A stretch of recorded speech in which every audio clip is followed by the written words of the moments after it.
Então, ontem houve a reunião da NATO em Bruxelas, que coincidiu com a reunião da União Europeia e dos G17, dos G7.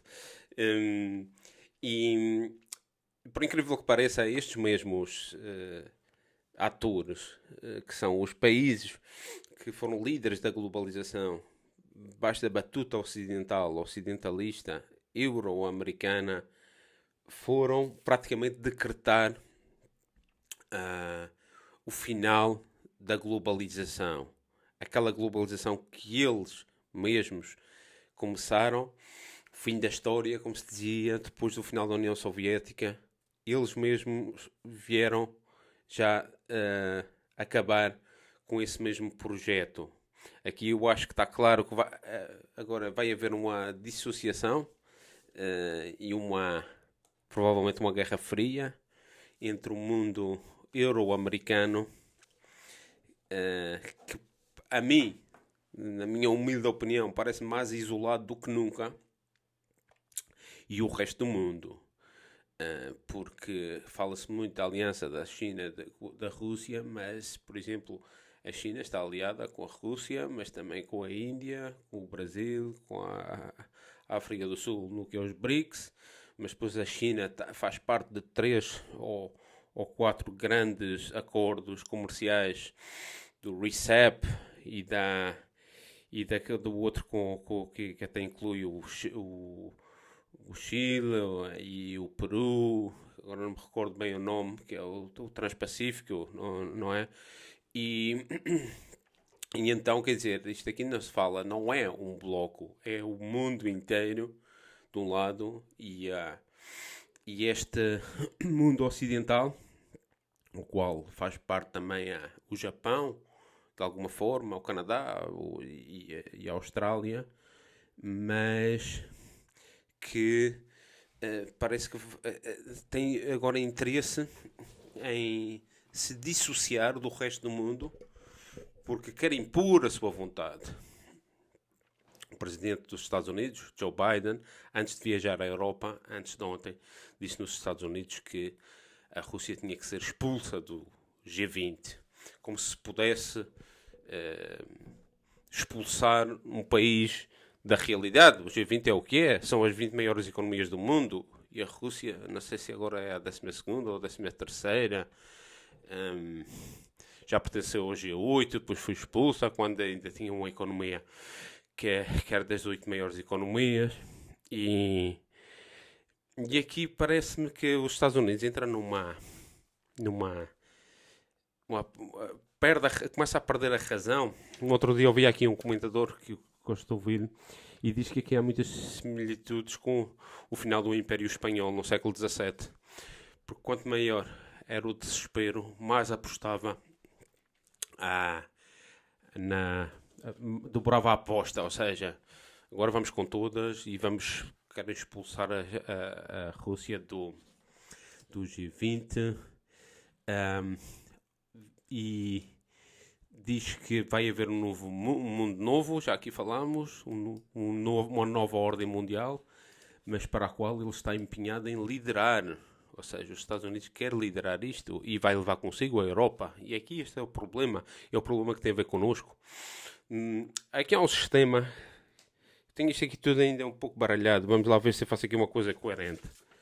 Porque na realidade isto é o sistema saído de 44, dos acordos de Bretton Woods, certo? Que coincidiu já depois com o final da Segunda Guerra Mundial e com o mundo dominado pelo poderio anglo-saxónico dos Estados Unidos,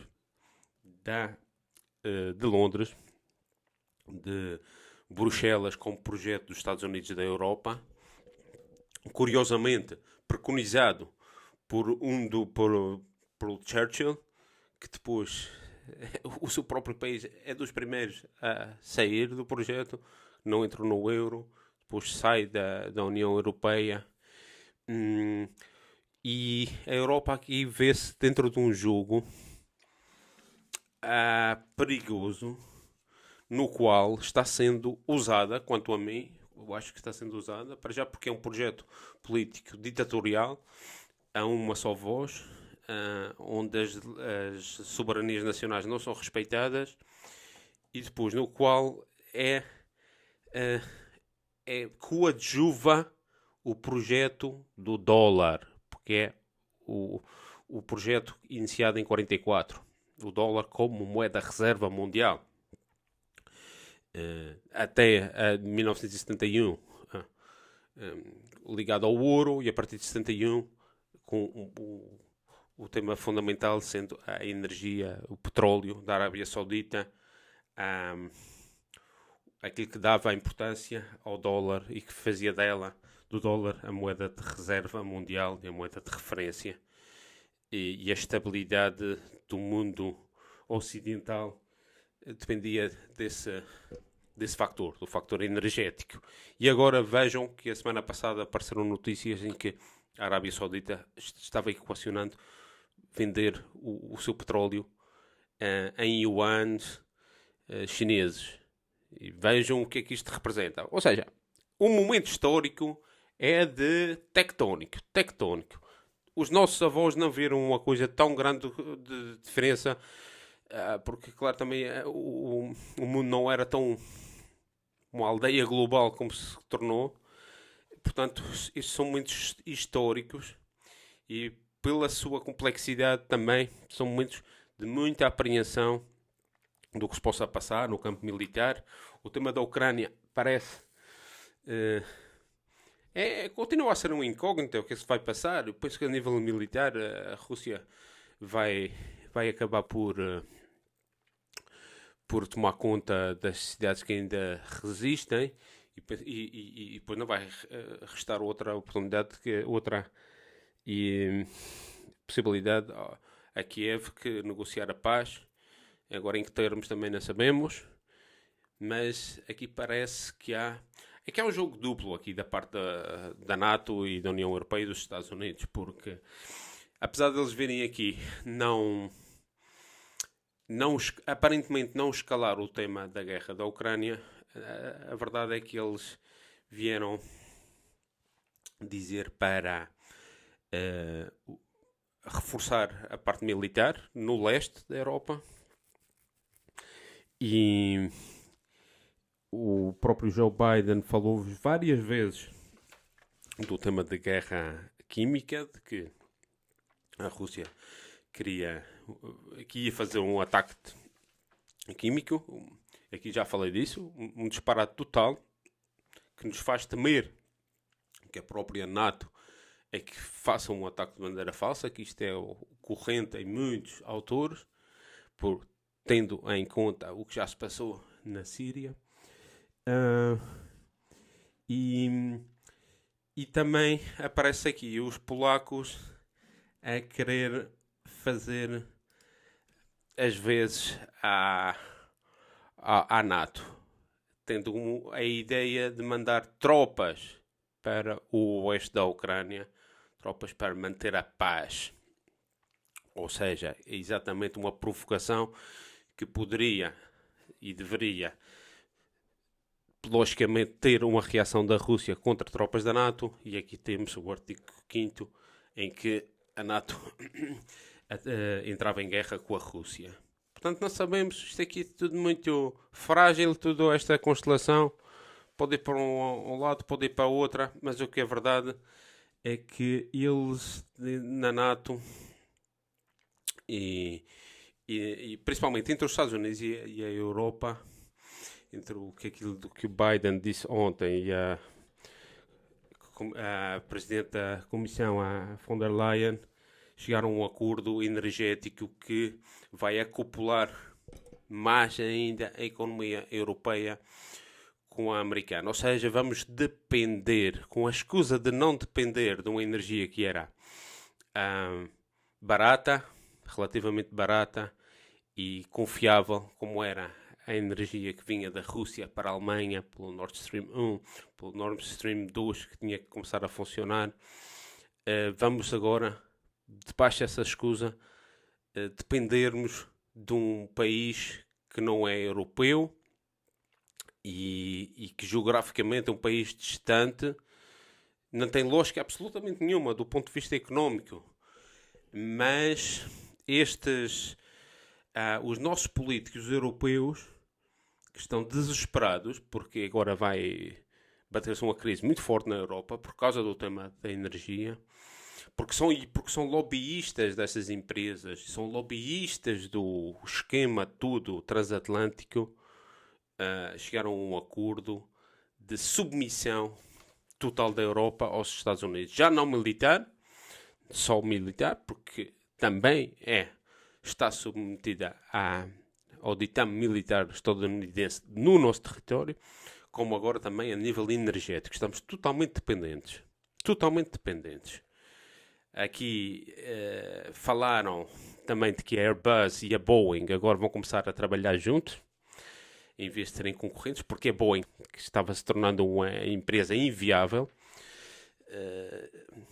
a Boeing, agora, porque veem que estão a perder, querem se aproveitar do know-how e do saber europeu para dar emprego e para este complexo industrial aeronáutico norte-americano se salve das falências que iam vir depois daqueles escândalos todos com o Boeing Max e toda essa a tecnologia que estava toda ultrapassada. E aqui o que é importante ver é que a ideia de que o Biden trouxe para a Europa ontem é a de extirpar a Rússia da Europa, como se ela não fizesse parte da Europa. Eles estão conseguindo fazer aquilo. É um movimento disruptivo de sacudir a Europa, jogar europeus contra europeus para tirar dividendos geopolíticos desta elite norte-americana. Debaixo da escusa da economia verde e da Agenda 2030, esta é a agenda do Fórum de Davos neste sistema, que é um sistema elitista, neoliberal, para o qual estão alguns, entre eles os políticos, os lobbyistas. Nos Estados Unidos já era assim. Nos Estados Unidos quem é político só pode ser político quem é rico, milionário. E aqui na Europa vai ser o mesmo, porque estamos indo para o mesmo caminho. Vamos criar aqui um fosso enorme entre classe média e que vai para baixo e uma classe hiper rica, que é a que está na política, que tem os contratos, as parcerias público-privadas, as empresas e os monopólios, que é este o sistema dos Estados Unidos e este o sistema que nos estão impondo na Europa, numa altura em que as coisas vão se agravar bastante. Em Espanha há uma revolta dos camionistas, dos transportistas, já faltam provisões nos supermercados, estamos a falar de leite, estamos a falar de massa, estamos a falar de pão. Aqui na Alemanha estamos a falar que o Grêmio, acho que é de padeiros ou de produtores cerealíferos, disseram que em breve o pão vai custar 10 euros. Eu não percebi se isto é uma barra de pão ou se é um quilo de pão, não percebi. 10 euros. E que, por exemplo, uma massa no supermercado há 2 semanas custava 49 centavos, é mais barato, e agora são 69 centavos. Ou seja, uma inflação de 40% em 2 semanas de tempo. E isto é a Europa. Estamos a falar da Alemanha. E enquanto isto se está a dar, ontem no G7 vieram estes todos, o Japão, o Trudeau, a von der Leyen, o Biden e o Scholz, a dar um aviso sério à China. Já não se contentam em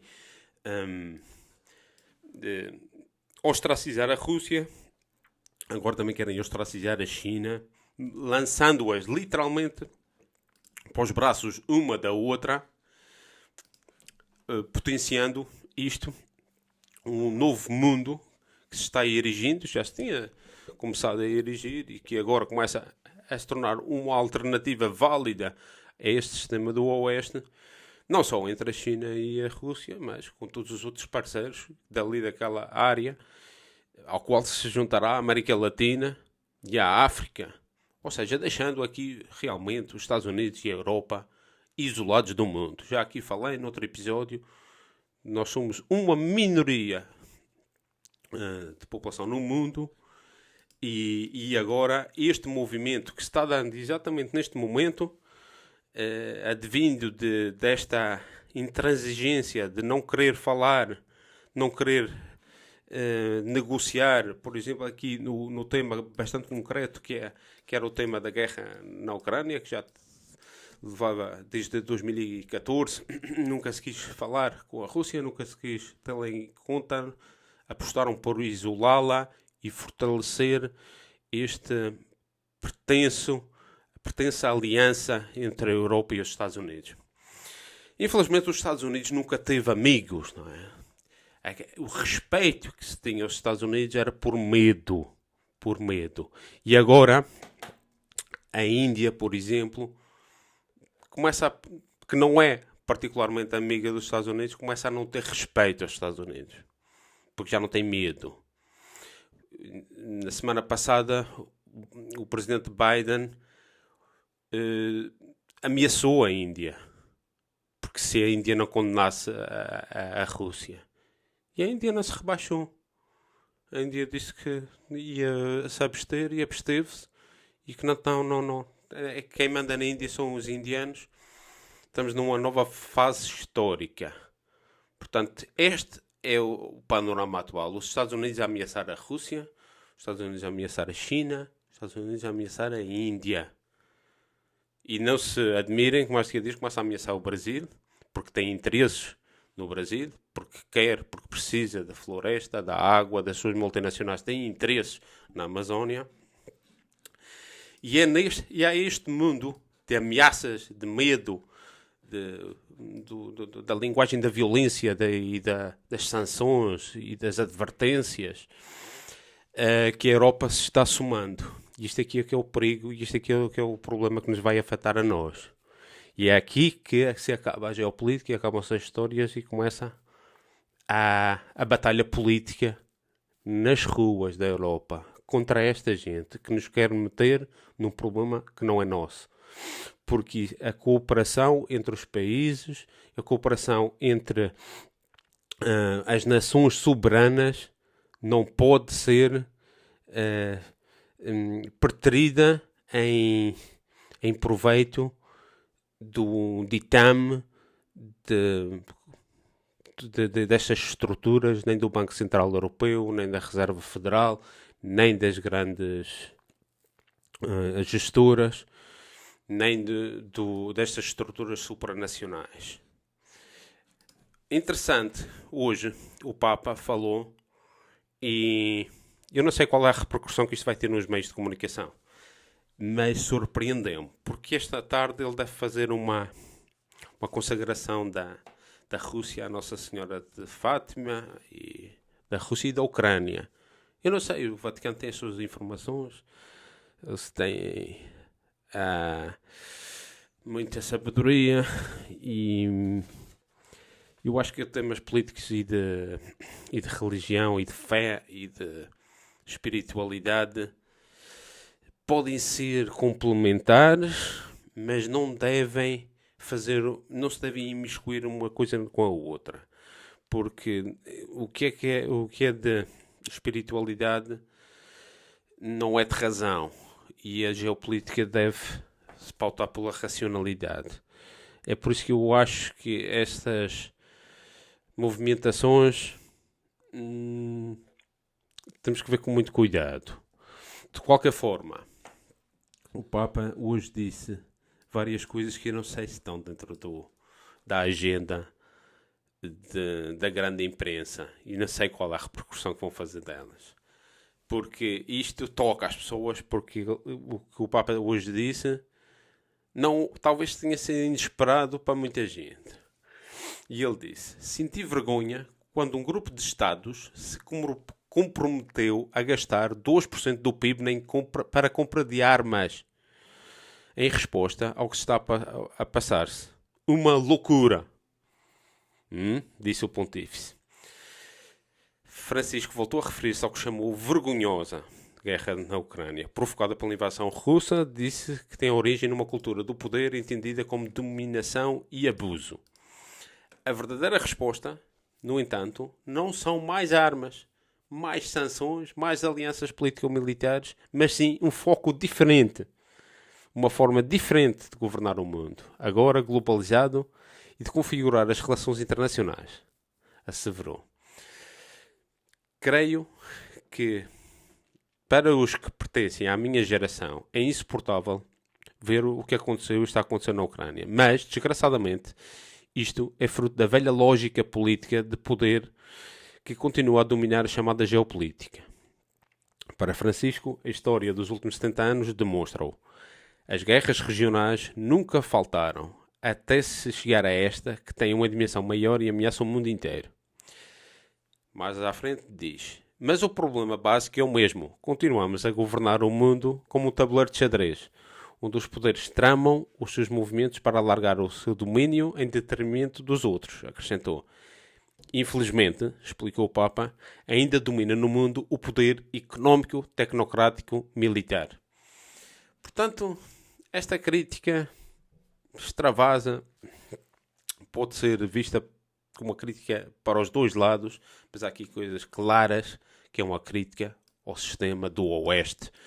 Porque quando diz aqui sentir vergonha, quando um grupo de Estados se comprometeu a gastar 2% do PIB, isto é a NATO, que está apostada em enriquecer o lobby das armas, o complexo industrial militar. Ele disse que isto é uma loucura. E é. E aqui há outra, que também é claramente a todo o sistema euroatlântico. A verdadeira resposta, no entanto, não são mais armas, mais sanções, mais alianças político-militares, mas sim um foco diferente. E é isto que falta. E é isto que eu vejo que no mundo euro-americano não existe. Eles habituaram-se, porque esta classe política que nós estamos vendo é o final, é o resto dos baby boomers, as pessoas que nasceram depois da Segunda Guerra Mundial, que se habituaram a viver no mundo ocidental, certo? Que não estamos a falar da África nem da Ásia, que eles passaram por dificuldades que nós não passamos por aqui. E esta gente que fez a sua vida nos anos 50, a sua infância nos anos 50, a sua adolescência nos anos 60, 70... é um mundo que não lhes faltava de nada. E então habituaram-se que isto é o mundo em que vivemos. E não entenderam as mudanças que se operaram no resto do mundo. No resto, na Ásia, na África, na América Latina. E então julgam que podem impor a sua vontade e o seu desejo de viver como se vivia nos anos 70 e 80. Foram lindos anos, foram excelentes. Para quem vivia no Ocidente, para quem vivia nos Estados Unidos, se era branco... se era preto, já não sei. Depende da zona onde vivia, não é? Então, aqui este autismo do mundo euroatlântico, agora, eu julgo que é perigoso, porque tem interesses, se habituaram a viver num mundo em que, literalmente, outras paragens trabalhavam para aqui se usufruir. E no qual este lobby das armas, tal complexo industrial militar, é um dos principais, porque não só o do complexo industrial militar, é também da farmacêutica, é também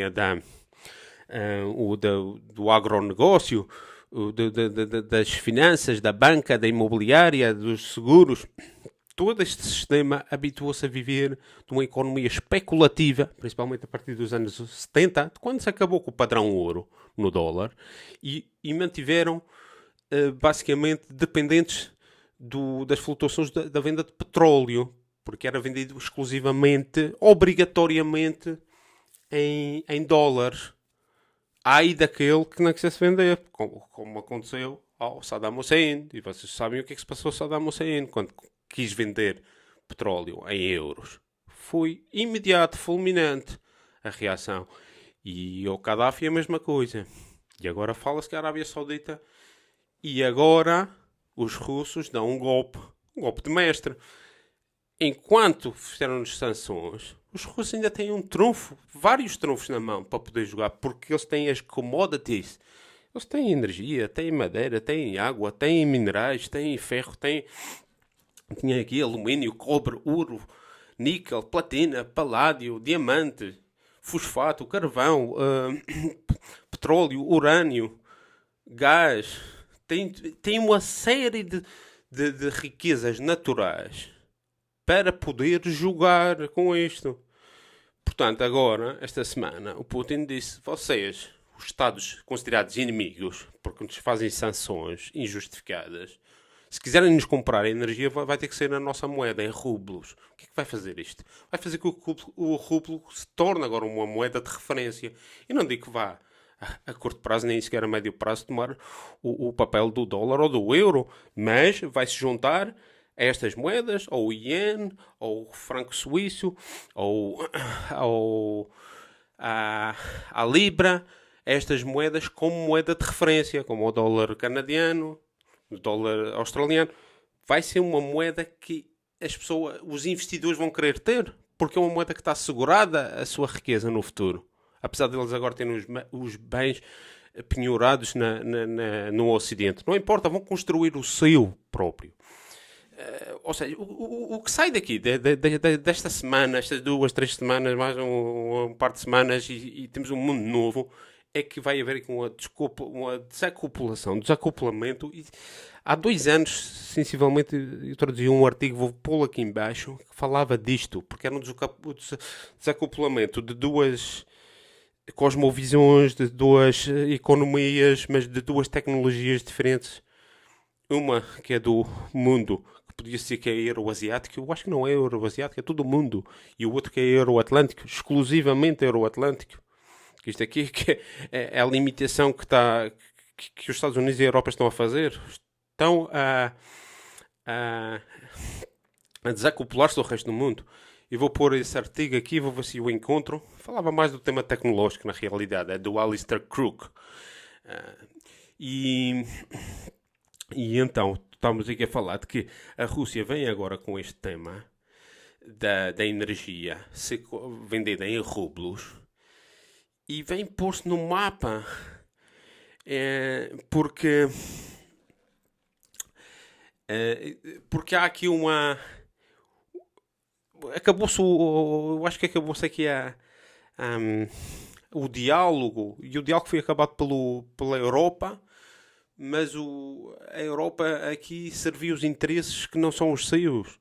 É da elite que domina a Europa, que é a mesma elite com uma pequena variação, que é a elite que domina também nos Estados Unidos, contra os seus próprios povos, contra os seus interesses dos seus próprios povos.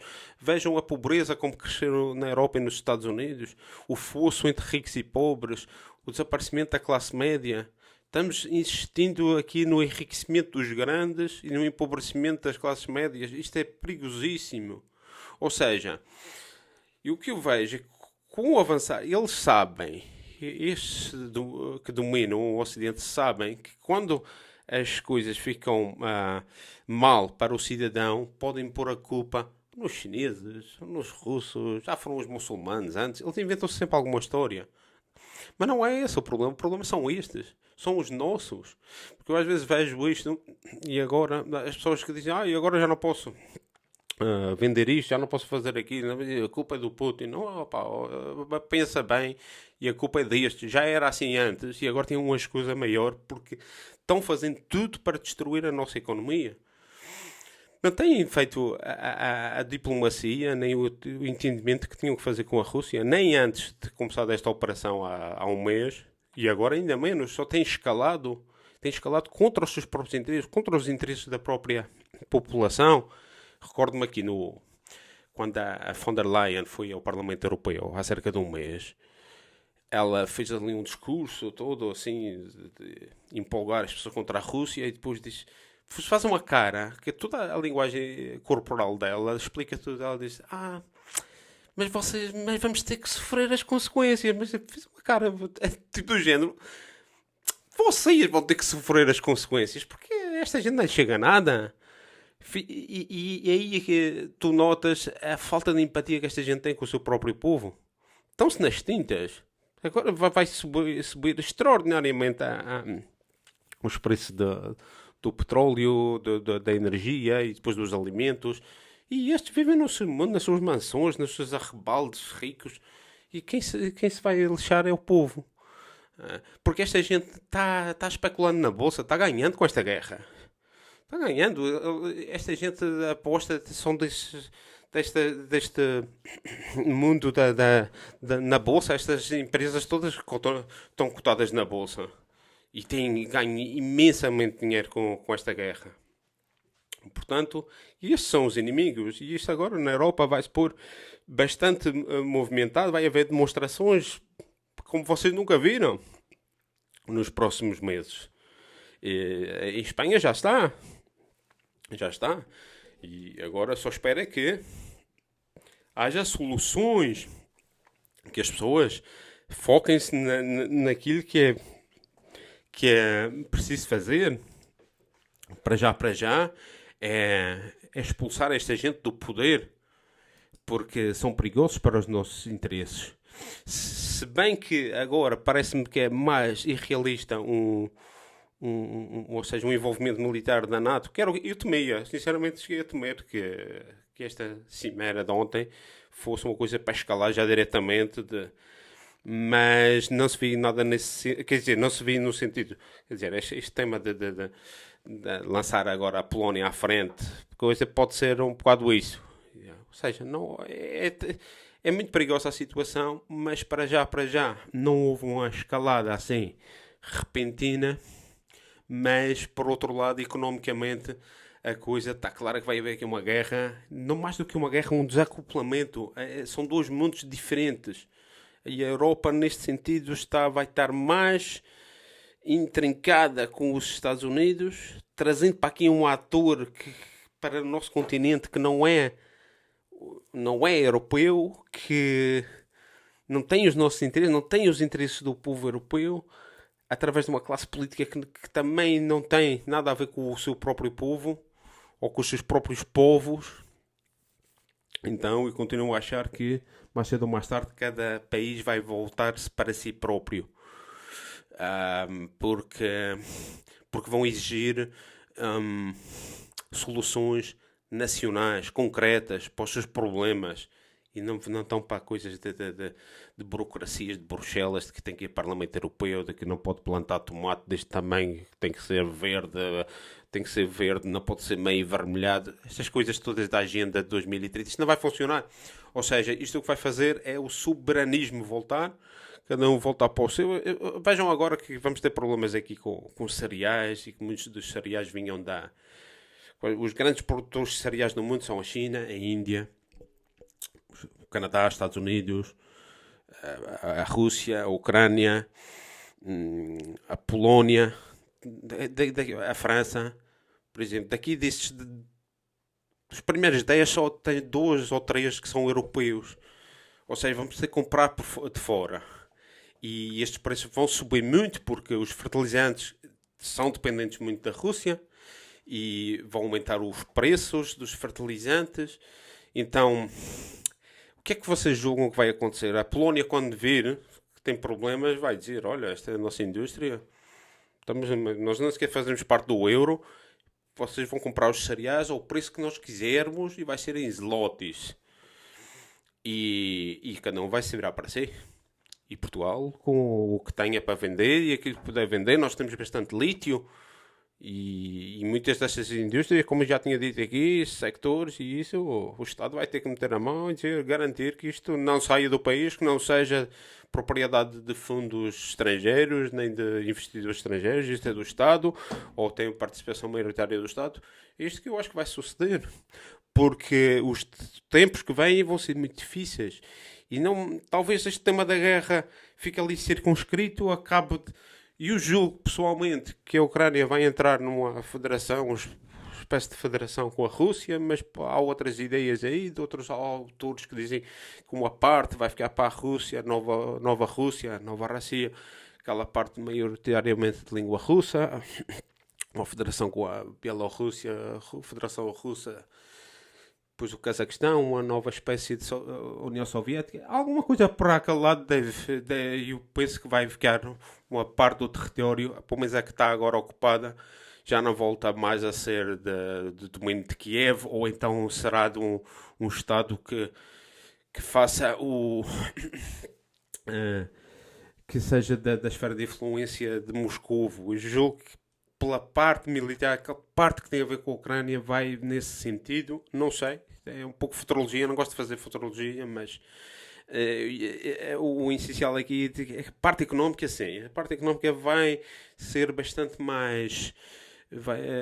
Vamos sentir muito agora as mudanças económicas e tem a ver com isto, tem a ver com o poder do dólar que vai cair. Vejam aí o vídeo que eu fiz sobre o fim do dólar. O euro não terá mais a solução de ir juntamente com o dólar, provavelmente acaba, volta o escudo, volta as moedas nacionais. Não sei, isto é futurologia, esta parte das moedas e isso não é claro, mas o que é claro é que a parte económica vai ficar tão importante que o soberanismo e mais do que os blocos, as soberanias nacionais, pelo menos aqui na Europa, porque na Europa tem uma história muito antiga. Portugal, por exemplo, tem 900 e tal anos de história. Por exemplo, este entusiasmo pela Europa, nos anos 90, nós estávamos todos entusiasmados com a Europa porque estava chovendo o dinheiro, os empréstimos, mas agora nos últimos 15 anos toca a pagar de volta e as pessoas já não estão entusiasmadas com a Europa. E de pensar que daqui a 2 anos, a partir de 2024, nós vamos ter que começar a meter dinheiro, como metia a Alemanha nos anos 90 para nós recebermos, a partir de 2024 vamos ter que meter dinheiro para que búlgaros, romenos, os bálticos comecem a receber, porque já começaram a receber, mas nós ainda não começámos a pagar. E então, quer dizer, agora estamos no purgatório, porque o inferno da Europa ainda virá. É por isso que estes países de leste estão entusiasmados com uma coisa que eles não sabem o que é o real efeito. Porque agora estão a receber, estão nos anos 90 de Portugal, estão na altura do cavaco. Estão a receber dinheiro. Os búlgaros, os romenos, os bálticos estão todos contentes. Quando começarem a pagar a factura, vão ver. Provavelmente querem voltar para a esfera do Pacto de Varsóvia. Bom, não quero fazer mais futurologia. Isto também já está um pouco longo. Há aqui outras coisas. Havia aqui uns artigos interessantes para ler. Sim, esta da anulação da dívida externa à Ucrânia é importante. É aqui do Open Democracy. Eles falam, então se vocês querem tanto ajudar a Ucrânia, porquê é que não o Banco Mundial, o FMI, a Comissão Europeia, a União Europeia, que emprestou 13 mil milhões de euros com altos juros para serem pagos, porquê é que não condonam parte da dívida, se estão tão interessados em coisa? E depois há outro artigo, este é o artigo da parte da hipocrisia da União Europeia e das instituições globais em relação à Ucrânia, e outro artigo de um economista aqui do Financial Times, também interessante, que fala aqui da parte dos refugiados, que estão a chegar à Polónia. A Polónia hoje em dia alberga a segunda maior população de refugiados no mundo, logo a seguir à Turquia. E isto vai mudar muita coisa dentro da Europa. E aqui os próprios estudos da OCDE dizem que a parte económica da crise da Ucrânia é ínfima em relação àquela do corona, mas o problema é que desencadeia uma série de outras coisas, porque a Rússia e a Ucrânia são grandes importadores e fornecedores de bens essenciais. Estas commodities que eu te tinha falado, cereais, fertilizantes, gás, petróleo, metais vitais, cujos preços no mercados mundiais disparam. E ainda por cima ele diz que aqui as previsões das estimativas da OCDE são um bocado otimistas, porque a OCDE estima que esta guerra irá baixar a produção mundial este ano em 1,1%. Mas isto ele diz que é otimista.